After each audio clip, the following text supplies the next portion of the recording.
ஆதி துணை ஆதியே துணை ஆதியை அறிய குருவே துணை. மரளி கைதீண்டா சாலை ஆண்டவர்கள் மெய்மதம் மெய்மன ஞானம். உவரி போகவும் ஊத ஊதவே உன்னுடம்பு அதே நாதமே ஓதும் ஓங்கார நாத குண்டலி உட்கலந்து குமுறவே.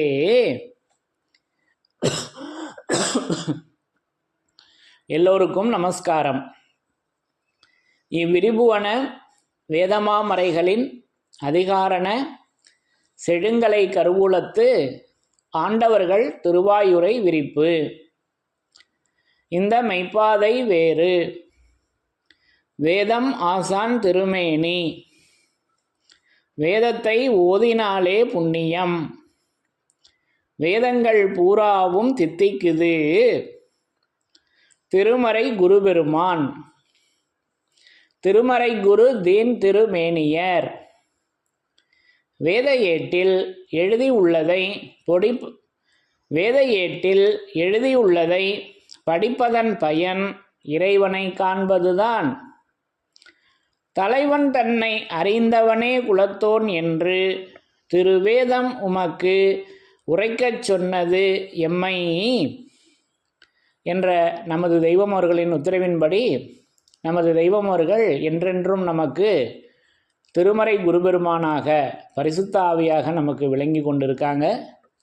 அப்போ அந்த திருமறையிலிருந்து யமனை வென்ற திருமறை என்ற தலைப்பில் வேத வாக்கியங்களை ஒவ்வொன்றாக படித்து தரிசனம் செய்து வருகிறோம். அதன்படி இன்றைக்கு இந்த பதிவிற்காக நான் எடுத்துக்கொண்ட வாசகம் நம்முடைய திருவருட்குறளிலிருந்து ஒரு திருவாக்கியத்தினை எடுத்துக்கொண்டேன். இந்த திருவாக்கியத்தில் எப்படி நமக்கு அந்த யமபடரினை நமது தெய்வம் அவர்கள் எப்படி திருமறையாக விளங்கி கொண்டு மாற்றி வைக்கின்றார்கள் என்பதை நமக்கு அற்புதமாக இங்கே அந்த அருள்வர்ஷிப்பை எடுத்து வழங்கியிருக்காங்க. முதல்ல அந்த வாசகங்களை படித்து தரிசனை செய்யலாம். பிரம்மோதய மெய்வழிச்சாலை ஆண்டவர்கள் திருவாக்கியம். திருவருட்குறள் திருவாக்கியம் எண் 298, பழைய அச்சு நூல், பக்கம் எண் 259. சாதிகளின் கர்த்தாவே, மனிதனிடத்தில் 3 மலங்கள் இருக்கின்றன. அவை மனம், வாக்கு, காயம் ஆகிய 3லும் உள்ள மலங்கள். அவற்றில் பிரதானமானது வாக்கு மலம். ஒரு மெஞ்ஞான ஆசிரியரை அடைந்து பிரம்மோபதேசம் பெற்று மறுபிறப்பு அடைவதால் தான் வாக்கு மலம் பொடிகிறது. அவர்கள் பால் ஒட்டி படிந்து இருக்க இருக்க வாக்கு மலம் நீங்கி இவனது ஜீவன் மேலும் மேலும் சுத்தமாகிறது. அறிவு துளிர்கொண்டு ஏறுகிறது. நாளடைவில் யமனையும் கண்டு அஞ்சாத பலம் பெறுகிறது என்று நமது குலதெய்வம் பிரம்மோதய மெய்வழிச்சாலை ஆண்டவர்கள் திருவாய் மலர்ந்து அருளி உள்ளார்கள். சாதிகளின் கர்த்தாவே.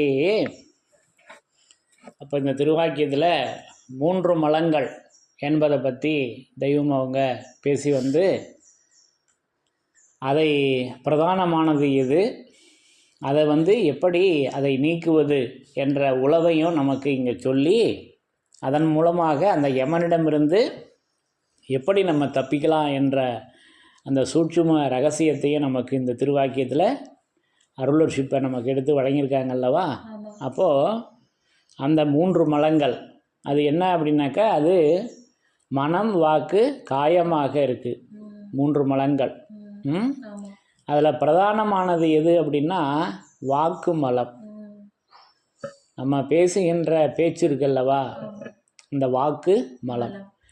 பேச்சு சரியில்லைங்க நம்மக்கிட்ட. வெளி உலகத்திலேயே நிறைய கேள்விப்பட்டிருப்போம். பார்த்தா சொன்ன வாக்கு கொடுத்துட்டேன், ஏதாவது ஒரு உறுதிமொழி சொல்லிட்டாங்க அப்படின்னாக்கா அந்த பஞ்சாயத்து தலைவர், பெரிய மனிதர் ஊரில் இருப்பாங்க அல்லவா, அதில் உள்ளவங்க ஏதாவது ஒரு உதவி கேட்குறாங்க அவங்க கிட்டனாக்கா, சரி நான் அதை செஞ்சு தர்றேன் அப்படின்னு அவங்க அந்த வாக்கை கொடுத்துட்டாங்கன்னா பின்னாடி வேறு எதுவும் இடைஞ்சல் வந்தாலும் அந்த கொடுத்த வாக்கை காப்பாற்றிடுவாங்க. அப்படிலாம் ஒரு காலகட்டம் இருந்தது. இப்போ அப்படி இருக்கான்னு பார்த்தாக்கா இப்போ அப்படி இருக்க மாதிரி தெரியல. இப்போ அதெல்லாம் அதெல்லாம் போயா அப்படின்ட்டு போயிடுறாங்க எல்லாரும் இல்லவா? அப்படி தான் இருக்குது இன்றைய காலகட்டம். இப்போ இப்படிலாம் இருந்திருக்கு, அதாவது அழிவுலக வாழ்க்கையிலேயே. அப்போ அழிவுலக வாழ்க்கையே மாறி போச்சு. அப்போ மெஞ்ஞான வாழ்க்கை அப்போது இதை தெய்வம் அவங்க தான் இப்போ நமக்கு வந்து எடுத்து அதை புழக்கத்தில் கொண்டு வந்து தர்றாங்க. அப்போ அதை தான் இங்கே வந்து நமக்கு அந்த 3 மலங்கள் படிங்க ஆரம்பத்திலேருந்து வாக்கியத்தை இன்னொரு தடவை. மனிதனிடத்தில் 3 மலங்கள் இருக்கின்றன. மனிதனிடத்தில் 3 மலங்கள் இருக்கின்றன. அவை மனம், வாக்கு, காயம் ஆகிய 3லும் உள்ள மலங்கள். அவை மனம், வாக்கு, காயம் ஆகிய 3லும் உள்ள மலங்கள். அவை ஆகிய 3லும் உள்ள மலங்கள். மலங்கள். அவற்றில் பிரதானமானது வாக்கு மலம். அப்போ நம்ம உடல்ல இருந்து ஒரு மலம் வெளியாகுது கீழே, இடுப்புக்கு கீழே. அதுதான் மலம் அப்படின்னு நான் நினச்சிக்கிட்டு இருந்தேன். அது நாத்தம் அடிக்குது அல்லவா? எல்லாருக்கும் நாத்தம் தானே அடிக்குது, இல்லை எதுவும் மணக்குதா? அதை பார்த்தாலே காரி துப்பும்படியாகவும் தோணுது, அவ்வளவு அசூசியாக தோணுது. அப்போ இதுதான் என்னோட லட்சணம். என்னோட லட்சணத்தை நான் சொல்கிறேன். அப்போ அதை தான் இந்த உடம்பு சுமந்துக்கிட்டு இருக்கு. அது உடம்புக்குள்ளே தானே இருக்குது. அப்போ அந்த நாத்தமும் இந்த உடம்புல தான் இருக்குது. அப்போது அதை தான் நான் நினச்சிக்கிட்டு இருந்தேன். அது கூட பரவாயில்ல, அதை விட மோசமான மலம் எதுன்னா என்னோட இந்த வாக்காகிய மலங்க. பேச்சில் சுத்தம் இல்லை, கொடுத்த வாக்கை மீறிடுறேன். உலகாயுதமாகவும் சரி, விஞ்ஞானத்துலேயும் சரி. விஞ்ஞானத்தில் எப்படி ஒரு வாக்கு கொடுத்துட்டு வந்தோம் நம்ம எல்லாரும் இறைவன்கிட்ட. அதை மான்மியத்தில் ஆதியோதய பருவத்தில் சொல்லி வர்றாங்க. இதற்கு நான் தான் முழு யோகியதையும் சக்தியுடையவனும் என்று வாக்கு தந்து கையேந்தி வாங்கி கடமை பூண்டு விட்டதானது என்று பேசி வர்றாங்க. இறைவனை பற்றி நான் பேசுகிறேன் அப்படின்னு ஒவ்வொரு ஜீவராசியும் வந்து முயற்சி முடியுமா அப்படின்னு பார்த்தா அவங்களாம் ஒதுங்கிடுறாங்க. யானை முதல் எறும்புகடை 84,100,000 ஜீவராசிகளும் இது எங்களால் முடியாது, உங்களை பற்றி எங்களால் பேச முடியாதுன்னு ஒதுங்கிடுறாங்க. ஆனால் நான் வந்து என்ன பண்ணுறேன், இதற்கு நான் தான் முழு யோகியதையும் தகுதியும் உடையவன் என்று வாக்கு தந்து கையேந்தி அந்த அமானித கடனை வாங்கி கடமை பூண்டு வந்து விட்டது. பிறந்ததுமே, இந்த உலகத்தில் பிறந்ததுமே அதை நான் அப்படியே மறந்துட்டேன். இப்போ தெரியுதா இதை மறந்துட்டோன்னு? அமானித பொருளை மறந்து விட்டு இந்த உலக வாழ்க்கையே கதியென போயிட்டுருக்கேன். அதை தான் இங்கே அதை மாற்ற வைக்கிறாங்க. அதனால தான் அது பிரதானமானது வாக்கு மலம் அல்லவா? அதை தான் இங்கே கொடுக்குறாங்க. அவற்றில் பிரதானமானது வாக்கு மலம். ஒரு மெஞ்ஞான ஆசிரியரை அடைந்து பிரம்மோபதேசம் பெற்று மறுபிறப்பு அடைவதால் தான் வாக்கு மலம் பொடிகிறது. அப்ப ஒரு மெஞ்ஞான ஆசிரியரை அடைந்து பிரம்மோபதேசம் பெற்று மறுபிறப்பு அடைவதால் தான் வாக்கு மலம் பொடிகிறது என்று பேசி வர்றாங்க. அப்போ நம்ம வாக்கு மலம் பொடியணும். அதுக்கு என்ன உழவுன்னா, அப்போது ஒரு மெஞ்ஞான ஆசிரியரை அடைந்து அவர்களிடம் அந்த பிரம்மோபதேசத்தை பெற்றாதான் நம்ம அந்த மறுபிறப்பு பிரம்மோபதேசம் பெற்று அந்த மறுபிறப்பு அடைந்தாதான் நம்மக்கிட்ட உள்ள அந்த வாக்கு மலம் பொடியும் என்று இங்கே பேசி வர்றாங்க அல்லவா? அப்போ அந்த பிரம்மோபதேசம், அப்போ அந்த உபதேசம், இப்போ நம்ம வேதங்களை 4 வேதங்களையும் உபதேசமாக நான் பெற்றிருக்கின்றேன். அதுதான் மறுபிறப்பு. இப்போ இது 74 திருமஞான குரலில் சொல்லி வர்றாங்கல்லவா? இங்கு வந்து எமது வேதமணி சூழில் நீ மறுபிறப்பு அடைந்து 6வது அறிவை பெற்றிருக்கின்றாய். நீங்கள் பெற்ற 6வது அறிவின் பெருமையை ஒவ்வொரு நாளும் ஒவ்வொரு நேரமும் எண்ணி எண்ணி விளக்கமாக பேச வேண்டும். அப்பொழுதுதான் அதன் முழு பலன் உங்கள் கைவரவாகும் என்று நமக்கு சொல்லி வர்றாங்கல்லவா? அப்போது மெஞ்ஞான ஆசிரியர், அப்போ ரூபத்தில் வந்து நிற்கும் வந்த வேதமாகிய ஆசிரியரே எழுதாமறை, அவரே உன்னை அந்த மறைஞான வீட்டில் குடியேற்றி வைக்கிறார். அப்போ அந்த ஆசிரியரும் வேதமாக இருக்காங்க, அந்த உபதேசமும் வேதமாக இருக்குது, மறுபிறப்பும் வேதமாக இருக்குது. நமது தெய்வமர்கள் அந்த 3 செயல்களையும் தங்களுடையதாகவே ஆக்கி வச்சுருக்காங்கல்லவா, அதை இப்படி நமக்கு அதை வேதமாக நமக்கு எடுத்து வழங்கியிருக்காங்க. அப்போ இதைத்தான் நமக்கு தரணியில் இல்லாத ஒரு தனிச்செயற் பதியில் காப்புச்செயலில் கொடுக்குறாங்க. வாக்குடைய மலம் கடத்தி வயங்கா நின்று வருதா, இங்கே வாக்கியம் அங்கே பாடல், இது அப்படியே பாடல் வடிவத்தில் கொடுக்குறாங்க. வாக்குடைய மலங்கடத்தி வயங்கா நின்று வல்லபையின் வசம்படிந்த வாசத்தாலே நீக்கரிய மும்மலங்கள் பொடியும் சாயை நின்றிலங்கும் பூரணத்தின் புதுமை ஏறி என்று இன்னும் தொடர்ந்து பேசி வர்றாங்க. நம்ம அந்த 2 வரியை மட்டும் எடுத்துக்குவோம். நீக்கரிய மும்மலங்கள் பொடியும், அந்த வல்லபையின் வசம்படிந்த வாசத்தாலே நீக்கரிய மும்மலங்கள் பொடியும். அப்போ அதே வாசகம் தானே இங்கே திருவாக்கியத்தில் கொடுக்குறாங்க. இப்போ நீக்குவதற்கரிய மும்மலங்கள் பொடியும். அப்போ அடுத்து ஞானச்சங்குக்கு அழைக்கிறாங்க. வேத வண்ணம் பாடி பாடி ஊதிடும் சங்கே வேத வண்ணம் கேட்க கேட்க என் உடம்பு பொடிக்கும். அப்போ பொடி பொடி ஆகிவிடும் என்று பிள்ளை தமிழ்லையும் பேசி வர்றாங்க. இப்படி பொடியாக மாறிடுதுங்க. கல்லாக இருக்கிறது பொடியாயிடுது, தூள் தூளாக ஆயிடுது. ஆக இப்படியெல்லாம் அந்த உழவுகளை நமக்கு வச்சுருக்காங்க.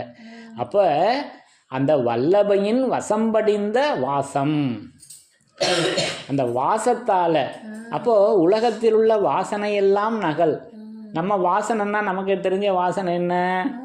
மூக்கில் நுகர்றது தான் வாசனை. இங்கே எப்படி இருக்குன்னா அது வாசனை, அது மண்ணு கோளறி மந்திர வாசனை. மந்திரம் அல்லவா வாசனை, அதை எண்ணி நெஞ்சம் கழிக்க இயம்புவாம் என்று நமக்கு பாடல் வரிகள் வருதல்லவா. அது வாசனை கேள்வி ஞான முறையீடில் பேசி வர்றாங்க. வாசனை கேள்வி. அப்போ வாசனை என்பது கேள்வியாக இருக்குதுங்க. நமது தெய்வம் அவர்கள் கேட்ட கேள்வியாக அல்லவா இருக்குது அது வாசனை. இது காதில் உணரக்கூடியதாக இருக்கிறது. இந்த வாசனையை எல்லாமே எங்கே உணர்கிறோம்? தெய்வீகத்தில் காதில் தான் உணர்கிறோம். இந்த காதில் உணர்ந்ததை வாய் மூலமாக பேசி அனுபவிக்கிறோம். இப்படி நான் அனுபவிக்கிறேன். அப்போது அந்த வல்லபையின் வசம்படிந்த வாசத்தாலே நீக்கரிய மும்மலங்கள் பொடியும். ஆக இப்படி அது வேத வண்ணம் கேட்க கேட்க என் உடம்பு பொடிந்தது, பொடி பொடி ஆயிடுச்சே. ஆக இப்படி நமக்கு அந்த பிரதானமான அந்த வாக்குமலத்தை இறைவன் சொன்னதை சொல்லாமல் ஏன் இஷ்டத்துக்கு இந்த மாமிச தேகத்தை பற்றியே நான் பேசிக்கிட்டு இருக்கேன். இறைவனை பற்றி பேச சொன்னால் என் உடம்பை பற்றியே நான் பேசிக்கிட்டு இருக்கேன். தெய்வீக உடலை பற்றி அல்லவா பேசணும், அதல்லவா என்றும் இருக்கக்கூடியது. அது வேதபோத நீத மந்திரங்கள் வேறு வேறு அனைத்தும் ஓருருவாகி உடம்பெடுத்து வெளியே கிளம்ப நெருங்கி வந்து நின்றன போன்றும். அந்த உடம்பை பற்றி அல்லவா பேசணும். அதல்லவா மனித வடிவெடுத்த மாசற்ற உடல். அந்த மாசற்ற உடலை பற்றி பேச சொன்னால் நான் என் உடலை பற்றியே பேசிகிட்டு இருக்கேன். என் தாயிட்டேருந்து பிறந்தனே நரப்பிறப்பு, இந்த தேகத்தை பற்றியே பேசுகிறேன். அது எப்பேற்பட்ட வாக்குமலம். அதை இப்போ மாற்றி வைக்கிறாங்க. அப்போ நமது தெய்வம் அவர்கள் பேசிய அந்த திருவாக்கை எடுத்து பேசணும். அப்போ நம்முடைய பேச்சு பொடியாகணுமே. ஆக இப்படி நான் அந்த வித்தியாசங்களை உணர்கிறேன் அல்லவா. அப்போ அந்த வாக்குமலம் பேச்சிலேயே இருக்குது. அப்போ அதில் ஒரு கசப்பு இருக்குது, தீட்டு இருக்குது, பிணநாற்ற ஜலம் இருக்குது பேச்சிலேயே. அதெல்லாம் இன்னும் நமக்கு வேதமாமறைகளில் பேசி வர்றாங்க. எல்லாம் இருக்குது, தேடி பாருங்க. அந்த வேதத்தில் படித்த தைரியத்தில் தான் இப்போ நான் அதை உங்ககிட்ட சொல்கிறேன். கசப்பு தீட்டு பிணநாற்ற ஜலம் இப்போ நம்ம உடலில் ஒன்று அனுபவிக்கிறோம் அல்லவா. வாயில் நம்ம பேச்சில் ஒரு கசப்பு தீட்டு பிணநாற்ற ஜலம் இருக்குது. அது என்னென்ன தெய்வம் அவங்க பேசி வச்சுருக்காங்க, திருவாக்கு வெளியாகி இருக்குது. நம்ம வேதமாமறைகளில் எல்லாம் நமக்கு தெரிஞ்ச பகுதி தான். கொஞ்சம் கணம் கொண்டு பார்த்தா அதெல்லாம் தெரிஞ்சிடும். ஆக இப்படி நமக்கு அந்த வாக்குமலத்தை பொடிய வைக்கிறார்கள். அப்போ அவங்க திருவாக்குகள் நிறைந்த பெட்டகமாக இன்றைக்கு அந்த திருவேதம் இருக்கல்லவா, திருமறை இருக்கல்லவா, அதை எடுத்து பேச வச்சதும் என்னுடைய வாக்குமலம் பூரா பொடிஞ்சிருச்சுங்க. விஷயம் இதுதான். அதானே வல்லபையின் வசம்படிந்த வாசம், அதுதானே அந்த வல்லபம். அது வல்லபமான கலைகள், வல்லபம்லாம் நிறைய நம்ம பேசியிருக்கோம் அல்லவா. ஆக இப்படி நான் அதை திருவேதமாக உணர்கிறேன் அந்த வாசனையை. அப்போது அந்த விஞ்ஞான ஆசிரியரை அடைந்து அவர்களிடம் உபதேசம் பெற்று அவர்களிடம் அந்த மறுபிறப்பை அடைந்த பின் அந்த வாக்குமலம் இப்படி பொடிகிறது. இதை நிரூபணையாக்கி வச்சிருக்காங்களே. படிங்க, இன்னொரு தடவை படிங்க. ஒரு மெஞ்ஞான ஆசிரியரை அடைந்து பிரம்மோபதேசம் பெற்று மறுபிறப்பு அடைவதால் தான் வாக்குமலம் பொடிகிறது. வாக்குமலம் பொடிகிறது. அவர்கள் பால் ஒட்டி படிந்து இருக்க இருக்க.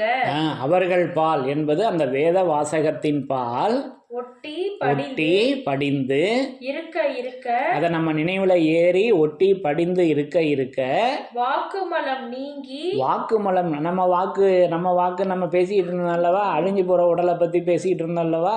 இந்த வாக்குமலம் நீங்கி இவனது ஜீவன் நம்மளுடைய ஜீவன் மேலும் மேலும் சுத்தமாகிறது. மேலும் மேலும் சுத்தமாகிறது. அது தெய்வீக உடலை பத்தி பேசுது.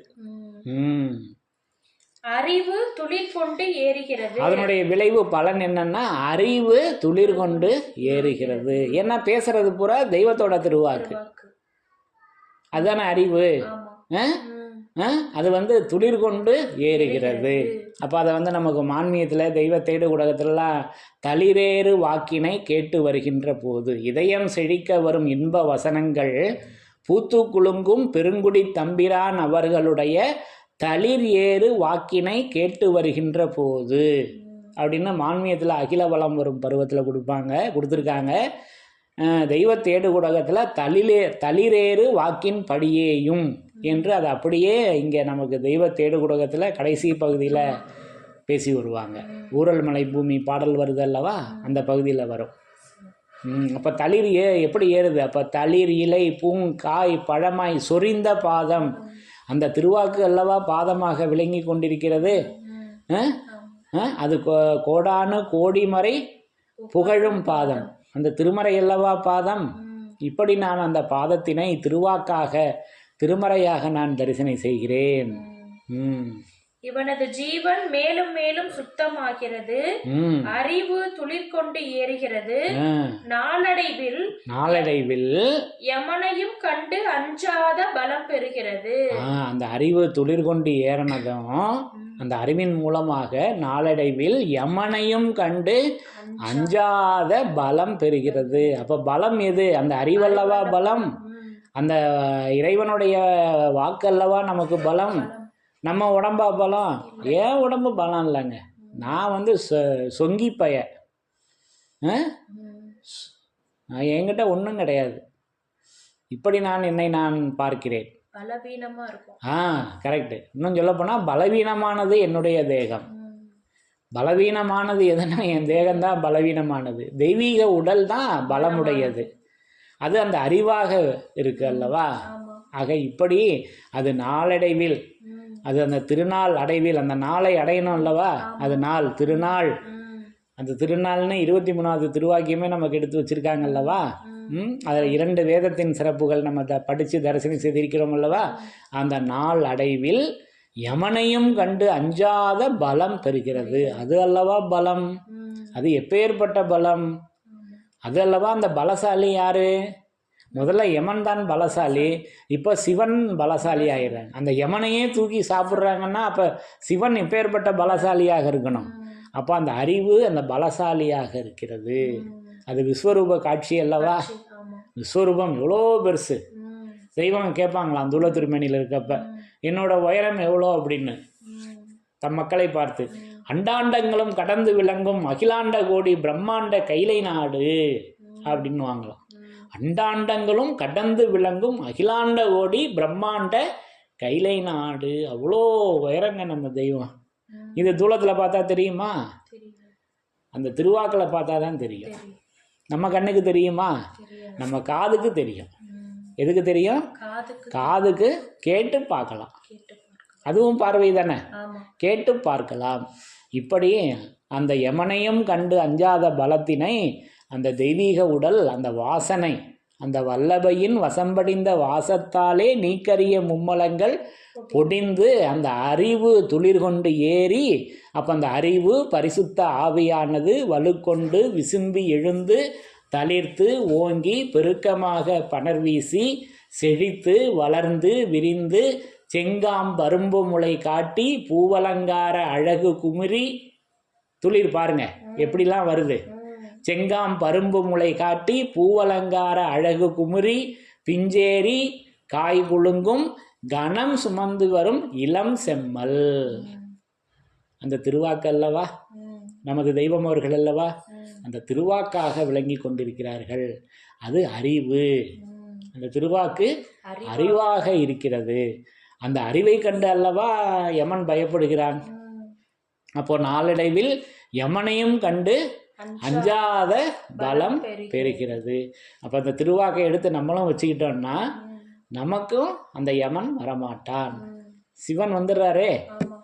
இப்படி நான் அந்த யமனும் கண்டு நடுங்குகின்ற அந்த மெஞ்ஞானத்தை, அந்த யமனும் அஞ்சாத அந்த பலத்தினை இப்படி நான் அறிவாக இந்த திருவாக்கியத்தின் மூலம் உணர்கிறேன், விளங்கி கொண்டேன் என்று கூறி யமனை வென்ற திருமறையின் சிறப்புகள் தொடரும். தலைவன் தன்னை அறிந்தவனே குலத்தோன் என்று திருவேதம் உமக்கு உரைக்கச் சொன்னது எம்மை. யமனை வென்ற திருமறையின் சிறப்புகள் தொடரும். எல்லோருக்கும் நமஸ்காரம்.